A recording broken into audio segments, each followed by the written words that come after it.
The La Sofria volcano in St. Vincent erupted a second time Friday, sometime after 3 in the afternoon. The eruption sent millions of particles suspended in the air, forming what resembled an enormously healthy cauliflower.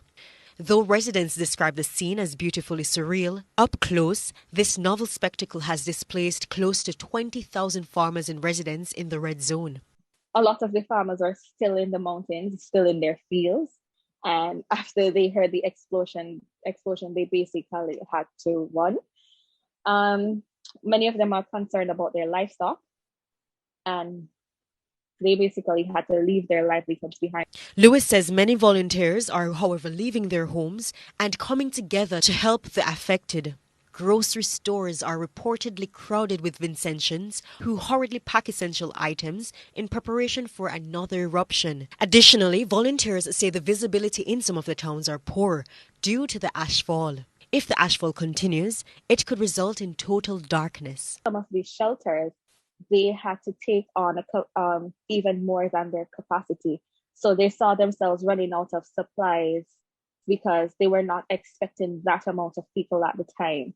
But what I can tell you now is that they're working to rectify that. The authorities are mobilizing to ensure that everything is in order. The volcano last erupted in 1979, claiming the lives of some 1,600 residents. It happened on the second Friday of April, exactly 42 years ago.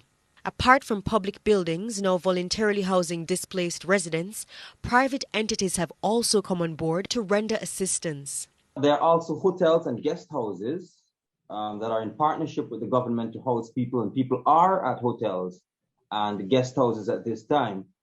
Interestingly, there are several cruise ships in capital city Kingstown docked, waiting and ready to transport people to neighboring territories which have agreed to take Vincentians temporarily if the situation comes to that. Tourism Minister Edmund Bartlett says the Global Tourism Resilience Centre stands ready to support St. Vincent and the Grenadines in light of the potential worsened eruption.